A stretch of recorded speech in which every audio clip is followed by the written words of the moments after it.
A quick look through Sean O'Malley's social media, and it's obvious the man is a walking endorsement, whether he's promoting a body wash with Jake Paul,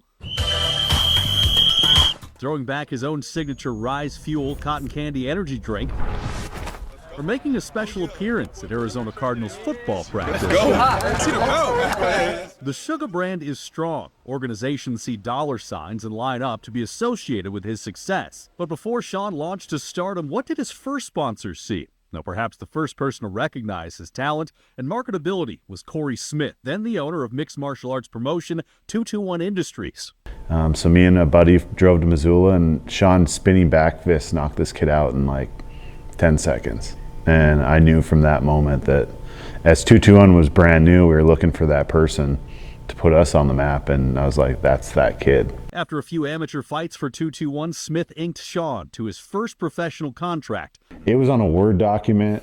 I copy and paste our 221 logo on the top. I knew Sean was going to go, and I wanted to get him signed first because he's a local, he's a Montanan.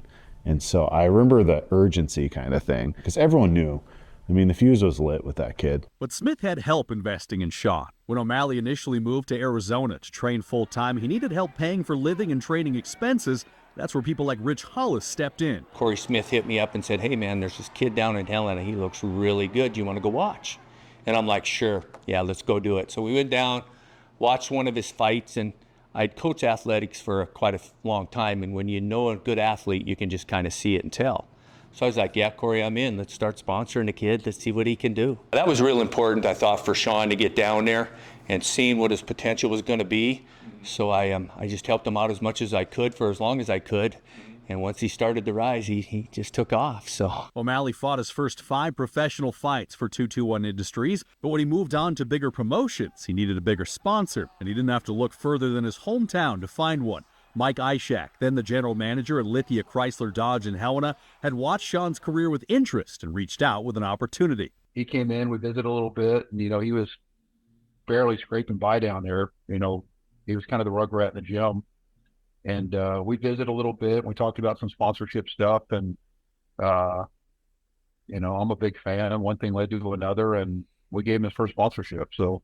It wasn't a blockbuster deal, but it allowed Sean to focus full-time on climbing his way to the UFC. We gave him $1,000 a month, which to him back then was a lot of money because he had nothing.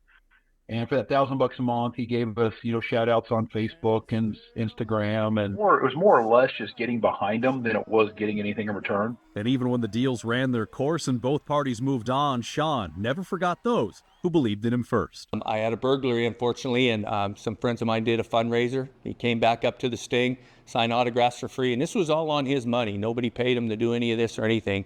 He'd come up. Every time I'm around a kid, he's just a pleasant to be around, Mr. and Mrs. Hollis, and he's just a great kid. I think it was Sean's first fight after the Contender Series, and he invited us up. Me and my wife flew up there. He gave us a tour through the UFC facility. The gloves that he wore in the Contender Series were, Dana White signed me the contract, and he jumped up on the fence, yelled, welcome to the Sugar Sean, everything. He actually signed and gave me those gloves. I'm proud when I see him. I think a lot of the pro athletes for football, basketball, baseball get a lot of exposure. And you look at a kid from Helena, Montana as the biggest superstar in the world right now. And yeah, I take some pride in that, I put him on some platforms to get him some exposure, but I think he would have found that eventually regardless. But yeah, a lot of pride with him. Tom Wiley, MTN Sports.